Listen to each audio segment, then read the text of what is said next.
దేశ బడ్జెట్ ఏదైతే 1వ తారీఖున రిలీజ్ అయినటువంటి దేశ బడ్జెట్ ఉందో, నిర్మలా సీతారామన్ గారు రిలీజ్ చేసినటువంటి బడ్జెట్ మధ్య తరగతి కుటుంబాలు కానీ, మధ్య తరగతి వ్యక్తులకి ఎలా ఉపయోగపడుతుంది? అసలు ఇది పాజిటివా? నెగెటివా? ఈ అంశం మీద మనతో మాట్లాడడానికి personal and financial expert Ramesh Pasupuleti గారు ఉన్నారు. ఒకసారి ఆయన మాటల్లో తెలుసుకుందాం. సార్ నమస్తే. నమస్తే. Right sir. ఈ బడ్జెట్‌లో అసలు షేర్ మార్కెట్ ఎలాంటి ఇంపాక్ట్ ఉండబోతుంది ఈ బడ్జెట్‌కి సంబంధించి? డెఫినెట్‌గా అండి పాజిటివ్ ఇంపాక్టే. హ్మ్. ఇప్పుడు మొబైల్ ఫోన్ తగ్గుతాయి, బ్యాటరీలు తగ్గుతాయి. తర్వాత మనకి జీఎస్టీ ఏమైనా రివైజ్ చేయొచ్చు, చేయకపోవచ్చు. సరే ఇవి తగ్గినప్పుడు ఈ అమౌంట్ తర్వాత మిడిల్ క్లాస్ వాళ్ళకి 12 lakhs వరకు 12,75,000 వరకు ఇన్కమ్ ట్యాక్స్ ఆపేశారు. స్ట్రైట్ అవే ఆడ 80,000 మిగిలిపోయింది. అవును. 74,000 నుంచి 80,000 అక్కడ మిగిలిపోయింది. సో ఈ అమౌంట్ అంతా మార్కెట్‌లోకే వస్తుంది. కానీ అది ఏ రూపంలో వస్తుందనేది ఎలా పసిగడతాం? ఇప్పుడు సపోజ్ 80,000 రూపీస్ తోటి హ్మ్. మిగిలిన డబ్బులతోటి సపోజ్ ఆయన ఒక బైక్ కొన్నాడు అనుకోండి. హ్మ్. ఆ హీరో హోండా బైక్ కొన్నాడు అనుకోండి. ఓకే. ఒక స్ప్లెండర్ బైక్ కొన్నాడు. హ్మ్. హీరో షేర్స్ పెరుగుతాయి, హీరో సేల్స్ పెరుగుతాయి. సో అది ఇండైరెక్ట్ గా అక్కడ ఇంపాక్ట్ చూపించడానికి అవకాశం ఉంది. అవును. ఓకే. సపోజ్ హై ఎండ్ వాళ్ళని చూద్దాం. హ్మ్. ఒక 20 lakhs ఉన్న వాళ్ళకి కూడా 12 lakhs వరకు, అంటే ఇప్పుడు స్లాబ్స్ కూడా మార్చారు. హ్మ్. ఇంతకుముందు 3 to 6, 6 to 9, అవును. 9 to 12 ఉన్నదని ఇప్పుడు 4 to 8, అవును సార్. 8 to 16, 16 to 20. హ్మ్. సో అట్లా 4 years చేయడం వల్ల వాళ్ళకి కూడా కొద్దిగా ట్యాక్స్ తగ్గుతుంది. హ్మ్. వాళ్ళు ఏం చేస్తారు, అమౌంట్ని కార్కి డౌన్ పేమెంట్ చేస్తారు. ఓకే. సపోజ్ హుండాయ్ కార్ కొన్నారు అనుకోండి, హుండాయ్ ఇండియా షేర్స్ పెరుగుతాయి. మారుతి కార్ కొంటే మారుతి షేర్స్ పెరుగుతాయి. టాటా మోటార్ కార్ కొంటే టాటా మోటార్. సరే ఇవి కాకుండా డిన్నర్కి వెళ్ళారు అనుకోండి, డిన్నర్కి వెళ్తే అందులో సంబంధించిన ఫుడ్ ఐటమ్స్ అవి పెరుగుతాయి. అవును. లేదు నేను ఇంట్లోనే ఉండి జొమాటోలో ఆర్డర్ చేస్తానంటే జొమాటో షేర్ పెరిగింది. ఎలా అయినా మార్కెట్లోకి వెళ్ళాల్సిందే. ఓకే. కొంతమంది నాకు అసలు నేను ఖర్చు పెట్టను, మ్యూచువల్ ఫండ్లో పెడతానంటే అవి కూడా షేర్ మార్కెట్లోకి వస్తాయి. ఓకే. సో ఎలా అయినా మార్కెట్కి మంచిది. సో పర్టికులర్ గా ఈ ఇన్సూరెన్స్ ఏవైతే ఉన్నాయో, ఇన్సూరెన్స్ మీద కానీ ఎఫ్డీస్ మీద కానీ ఏమైనా ఇంపాక్ట్ చూపిస్తుందా? డెఫినెట్గా. ఫస్ట్ ఇన్సూరెన్స్ చూసుకుంటే, ఇన్సూరెన్స్లో ఎఫ్డిఐకి 74% నుంచి 100%కి సో వాళ్ళ క్యాపిటల్ రిలాక్సేషన్ ఇచ్చారు. సో ఇది ఒక ఇన్సూరెన్స్కి పాజిటివ్. ఓవరాల్గా ఇన్సూరెన్స్ సెక్టర్కి పాజిటివ్. ఎందుకంటే ఇప్పుడు దాకా ఫారినర్ ఇన్వెస్టర్స్ ఎవరైతే ఉన్నారో వాళ్ళందరూ ఏం చేస్తారంటే ఇండియాకి వచ్చి 26% ఇండియన్ మార్కెట్లో ఉన్న కంపెనీతో టైప్ అవుతారు. ఏదైనా కంపెనీ ఉంది ఇన్సూరెన్స్లో రావాలనుకుంటుంది, వాళ్ళకి ఒక ఫారిన్ ఇన్వెస్ట్మెంట్ వచ్చింది 74%, వీళ్ళిద్దరు కలిసి ఇండియాలో స్టార్ట్ చేస్తున్నారు. ఓకే. ఇప్పుడు ఏమైందంటే ఫారిన్ ఇన్వెస్టర్స్కి ఇండియన్ ఇన్వెస్టర్ ఎతకాలంటే కొద్దిగా ప్రాబ్లం. ప్లస్ ఏంటంటే వాళ్ళు మన ప్రకారం వాళ్ళు పని చేయాలి, మన ప్రకారం పని చేయకుండా వాళ్ళు సొంతంగా పని చేస్తారంటే మళ్ళీ మనకు ప్రాబ్లం అయింది ఫ్యూచర్లో. సో ఇవన్నీ ప్రాబ్లమ్స్ ఉన్నాయి. ఇప్పుడు ఏమవుతుందంటే వాళ్ళకి హ్యాపీగా రెడ్ కార్పెట్ వేసేసారు. ఓకే. సో ఇండియాలో వచ్చి మొత్తం పెట్టేసుకోమన్నారు ఇన్వెస్ట్మెంట్. వాళ్ళు ఎవరిని అడగాల్సిన అవసరం లేదు. ఓకే. డైరెక్ట్గా రావడం, కంపెనీ పెట్టుకోవడమే. సో దీనివల్ల ఏమవుతుందంటే మన ఇండియాకి చాలా ప్లస్ పాయింట్. ఎందుకంటే ఒక కొత్త ఇన్వెస్టర్ వచ్చినప్పుడు కొత్త ఉద్యోగాలు వస్తాయి. సో ఎంప్లాయ్మెంట్ క్రియేట్ అవుతుంది. ఇప్పుడు foreign countries like US, UK advanced కంట్రీస్లో ఇన్సూరెన్స్ కంపెనీస్ 4,000 ఇన్సూరెన్స్ కంపెనీస్ ఉన్నాయి. ఒక్కొక్క కంట్రీలో. అక్కడ ఉన్న జనాభా 4 కోట్లు కూడా లేరు, కానీ 4,000 ఇన్సూరెన్స్ కంపెనీలు ఉన్నాయి. మన ఇండియాలో చూస్తే 150 కోట్ల జనాభా, 30 ఇన్సూరెన్స్ కంపెనీలు ఉన్నాయి. ఓకే. ఇప్పుడు ఇదేమవుతుందంటే సంఖ్య పెరుగుతుంది. సో ఇప్పుడు ఎవరైతే బయట దేశాల్లో ఉన్నటువంటి ఇన్సూరెన్స్ కంపెనీలకి వెల్కమ్ చెప్పినట్టే. ఈ 4,000 ఇన్సూరెన్స్ కంపెనీలు అంటే అన్ని కంపెనీలు ఉన్నాయి, అంతే కదా. సో వాళ్ళందరూ ఇండియాని పెద్ద మార్కెట్లో చూస్తారు. ఎందుకంటే అక్కడ 4 కోట్లు ముఖ్యమా, ఇక్కడ 150 కోట్ల జనాభా ఉన్నారు, అంతే కదా.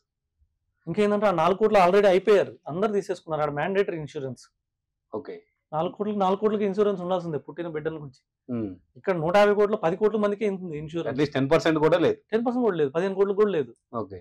ఇప్పుడు ఇక్కడ 140 కోట్ల జనాభా ఉన్నారు ఇంకా చేయాల్సిన వాళ్ళు ఇన్సూరెన్స్ సుమారుగా. సో వాళ్ళు హ్యాపీగా వచ్చేస్తారు. ఓకే. దీనివల్ల ఎంప్లాయ్మెంట్ పెరుగుతుంది. సో ఎంప్లాయ్మెంట్ పెరిగినప్పుడు డెఫినెట్గా గవర్నమెంట్కి కూడా ఆదాయం పెరుగుతుంది. ఇంకొక చిన్న నెగిటివ్ పాయింట్ ఏంటంటే ఇన్సూరెన్స్కి, యూలిప్లకి ఇప్పుడు వరకు ఏదైతే ఇస్తున్నారో 2.5 lakh వరకు ప్రీమియం ఉంటే వాళ్ళకి 10 మెచ్యూరిటీ బెనిఫిట్ ఇస్తున్నారు. అంటే అది యూలిప్లో ఈక్విటీలో ఇన్వెస్ట్ చేసినా కూడా వాళ్ళు ట్యాక్స్ ఫ్రీ వచ్చే మొత్తం మెచ్యూరిటీ అమౌంట్ ట్యాక్స్ ఫ్రీ ఉండింది. దాన్ని కొంచెం రివైజ్ చేశారు. సో యూలిప్లో ఏం చేశారంటే ఇప్పుడు వచ్చే మెచ్యూరిటీ బెనిఫిట్ 10 తీసేశారు. ఓకే. ఎందుకంటే మన బ్యాంకులు మిస్సేల్ చేస్తున్నాయని కొద్దిగా న్యూస్ వచ్చాయి. సో దానికోసమని యూలిప్ నుంచి ట్యాక్స్ బెనిఫిట్ తీసేశారు. తీసేస్తే ఇప్పుడు ఏమవుతుందంటే యూలిప్ అంటే ఏం లేదు, మ్యూచువల్ ఫండ్ ఇన్సూరెన్స్ కలిపితే యూలిప్. ఓకే. ఇంతకుముందు వాళ్ళు ఎలా చెప్పారంటే మీరు మ్యూచువల్ ఫండ్లో పెడితే మీరు వచ్చిన అమౌంట్కి ట్యాక్స్ కట్టుకోవాలి, 12.5% గవర్నమెంట్కి కట్టి మీకు మిగిలిన రిటర్న్ ఉంటుందన్నారు. యూలిప్లో కడితే మీకు ఆ రిటర్న్ ప్రాబ్లం ఉండదని చెప్పి అలా సేల్ చేశారు. యాక్చువల్గా అమ్మాల్సింది ఇన్సూరెన్స్ ప్లస్ ఇన్వెస్ట్మెంట్ అని చెప్పి అమ్మాలి, కాకపోతే ఇలా సేల్ అయింది. ఓకే. సో ఇప్పుడు ఏం చేస్తారంటే యూలిప్లో వచ్చే మొత్తం కూడా మ్యూచువల్ ఫండ్ ప్రకారమే ట్యాక్స్ కట్టాలి. 1,25,000 వరకు ట్యాక్స్ ఫ్రీ, 1,25,000 దాటితే లాంగ్ టర్మ్ క్యాపిటల్ గెయిన్ కింద 12.5% గవర్నమెంట్కి ట్యాక్స్ కట్టాలి. ఓకే. ఇప్పుడు యూలిప్లు కూడా కట్టాల్సిందే.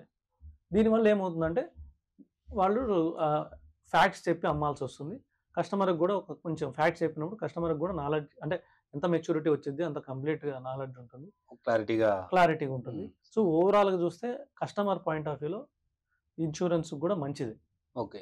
ఇది ఎఫ్డి మీద ఎలాంటి ఇంపాక్ట్ ఉంటుంది సార్? ఎఫ్డికి సంబంధించి ఎఫ్డి కంటే మనకి ఇప్పుడు నెక్స్ట్ ఈ మంత్లోనే మనకి ఆర్బీఐ మీట్ ఉంది. ఓకే. ఆర్బీఐ రెపో మీట్ ఉంది. ఆర్బీఐ కూడా ఫిబ్రవరి ఫస్ట్ వీక్ తర్వాత ఉంది. యాక్చువల్గా 8th అలా ఉంది, ఆర్బీఐ మీట్ ఉంది. సో అందులో ఇంట్రెస్ట్ రేట్స్ తగ్గిస్తారంటున్నారు. ఓకే. డెఫినెట్గా ఇంట్రెస్ట్ రేట్స్ తగ్గించాల్సిందే. ఇంట్రెస్ట్ రేట్స్ తగ్గిస్తేనే అందరూ హౌస్ లోన్ తీసుకుంటారు, కార్ లోన్ తీసుకుంటారు. ఇప్పుడు ఇవన్నీ ఎక్కువ ఉండడం వల్ల మిడిల్ క్లాస్ పర్సన్కి ఓన్లీ జిఎస్టీలే కాదు, ఇంట్రెస్ట్లు ఈఎంఐలు పెరిగిపోయినాయి అందరూ. అవును సార్. కార్ ఈఎంఐలు పెరిగిపోయినాయి, హౌస్ ఈఎంఐలు పెరిగిపోయినాయి. ఆ వ్యతిరేకత కూడా ఉంది. ఇప్పుడు కంపల్సరీ తగ్గించాల్సిందే, ఎందుకంటే పీక్ వచ్చేసాం. సో పీక్ నుంచి మళ్ళీ తగ్గాల్సిందే. తగ్గించినప్పుడు ఏమవుతుందంటే ఎఫ్డి రేట్స్ కూడా మనకి తగ్గుతాయి. డెఫినెట్గా ఎఫ్డి రేట్స్ తగ్గుతాయి. కానీ బ్యాంకుకి కూడా మంచిదే ఇది, ఎందుకంటే ఎక్కువ లోన్స్ సేల్ అవుతాయి, కస్టమర్స్ పెరుగుతారు. ఇంకోటి ఏంటంటే రిటర్న్స్ కూడా ఆటోమేటిక్ గా పెరగడానికి స్కోప్ ఉంది. ఇంకోటి ఏంటంటే ఎఫ్డీలో కూడా తక్కువ రేట్ ఆఫ్ ఇంట్రెస్ట్ తగ్గిస్తే బ్యాంకు డబ్బులు మిగిలిపోతాయి. అంతే కదా సార్, ఇవ్వాల్సింది తక్కువ అవుతుంది, వచ్చే వాళ్ళు ఎక్కువ అవుతారు. రైట్. సో ఆ విధంగా అన్ని పాయింట్ ఆఫ్ వ్యూ చూసి ఇది అందరికి ఉపయోగపడేట్టు ఫార్మర్స్ కూడా 3 లక్షల నుంచి 5 లక్షలు కిసాన్ క్రెడిట్ కార్డ్ చేశారు. 3 లక్షల నుంచి 5 లక్షలు ఒక ఇండస్ట్రీస్, స్మాల్ స్కేల్ ఇండస్ట్రీస్ కి. సో మన ఇండియాలో ఎవరైతే స్మాల్ స్కేల్ ఇండస్ట్రీ నడుపుతున్నారో సో వాళ్ళకి almost 7.5 crores small scale industries ఉన్నాయి ఇండియాలో, ఎంఎస్ఎంఈలు. అందులో ఆల్రెడీ 1 crore రిజిస్టర్ అయినాయి. అందులో ఇండియాలోని మిడిల్ క్లాస్ వాళ్ళు 38% పనిచేస్తున్నారు. Middle class, lower middle class. ఎందుకంటే ఎంఎస్ఎంఈలు పనిచేసేదంతా లేబర్ ఎక్కువ ఉంటారు. లేబర్ ఏంటంటే అందరు లోయర్ మిడిల్ క్లాస్ ఉంటారు. సో వీళ్ళందరూ కలిసి మ్యానుఫ్యాక్చరింగ్ సెక్టర్కి ఆల్మోస్ట్ 40% మ్యానుఫ్యాక్చరింగ్ అంతా ఎంఎస్ఎంఈలో జరుగుతుంది ఇండియాలో. కార్ తయారు చేస్తుంది, కార్ కావాల్సిన పార్ట్స్ అన్ని ఎంఎస్ఎంఈలో వస్తాయి, 4 ఎంఎస్ఎంఈ నుంచి వస్తాయి అంతే.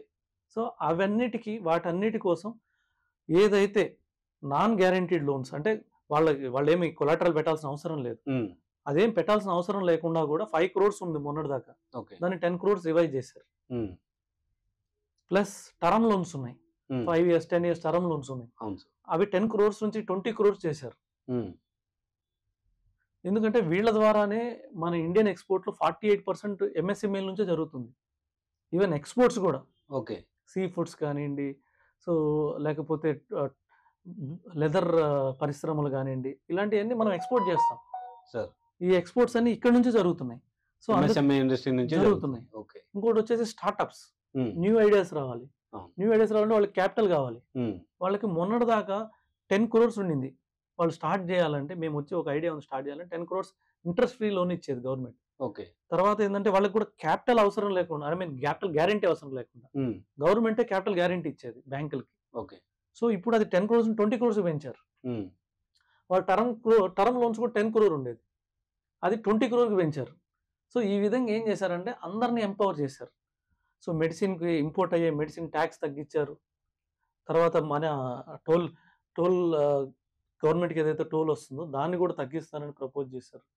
సో ఈ విధంగా ఏంటంటే అందరికీ రిలాక్సేషన్స్ ఇస్తున్నారు. సో ఎక్కువ మంది ఎంటర్‌ప్రెన్యూర్స్ కానీ కొత్తగా ఎవరైతే కంపెనీలు స్టార్ట్ చేయాలని కూడా అలాంటి వాళ్ళకి మంచి అవకాశం ఉంది. డెఫినెట్గా ఉమెన్ కూడా ఎవరైనా ఎంటర్‌ప్రెన్యూర్ కొత్తగా వచ్చి నేను ఫ్యాక్టరీ పెడతానంటే 2 crores ఇస్తామని అంటున్నారు. అది కూడా స్పెషల్గా మైనారిటీ అండ్ షెడ్యూల్ క్యాస్ట్, ఈ 2 వర్గాల నుంచి ఎవరైనా వచ్చి నేను ఒక ఇండస్ట్రీ పెడతానంటే వాళ్ళకి 2 crores ఇవ్వడానికి గవర్నమెంట్ రెడీగా ఉంది. సో అది కొలటరల్ గ్యారంటీ లేకుండా, ఏ గ్యారంటీ లేకుండా. సో ఇలాంటి ఎన్నో రిలాక్సేషన్స్ కానీ వాళ్ళకి ఎంకరేజ్మెంట్ కోసం కానీ చాలా ప్రకటించారు. సో ఎంఎస్ఎంఈలో ఈ సబ్సిడీ కేటగిరీ ఏమైనా ఉంటుందా సార్? సబ్సిడీ వచ్చేటట్టుగా? సబ్సిడీ అంటే ముద్రా లోన్స్ అని ఉన్నాయి నార్మల్. ముద్రా లోన్స్ లో సబ్సిడీ ఉంటాయి. సో ఆ సబ్సిడీకి అయితే డెఫినెట్ గా కొంచెం పెంచుతున్నారు. ఓకే. ఇవి కూడా మనం చెప్పుకున్న నాన్ కొలాటరల్ లోన్స్ ఏదైతే ఉన్నాయో సో వాటికి కూడా ఇంట్రెస్ట్ గవర్నమెంట్ సబ్సిడీ ఇస్తుంది. ఓకే. ఇంకా కొన్ని సెక్టార్స్ ఉన్నాయి వాటిలో. సపోజ్ మనము ఈవీ సెక్టర్ కానివ్వండి, ఈవీ సెక్టర్కి 30% గవర్నమెంట్ సపోర్ట్ చేస్తుంది. ఓకే. అంటే క్యాపిటల్ 30% గవర్నమెంటే పే చేస్తుంది. సో 30% సబ్సిడీ వచ్చినట్టే. సెమీ కండక్టర్ ఇండస్ట్రీస్ ఉంది, చిప్స్ ఇండస్ట్రీ, అవును, 50% గవర్నమెంట్ పే చేస్తుంది. ఓకే. గవర్నమెంట్ సబ్సిడీ ఇస్తుంది. అంటే వాళ్ళకి 10 crores లోన్ ఇచ్చేసి 5 crores గవర్నమెంట్ కడుతుంది. అవును, 5 crores వాళ్ళు కడితే సరిపోతుంది, 10 crores అయిపోయినట్టు. సో ఇలాంటి గవర్నమెంట్ పథకాలు చాలా ఉన్నాయి. ఓకే. సో ఇవన్నీ బడ్జెట్ ద్వారా డెఫినెట్ గా అందరికి ఉపయోగపడతాయి.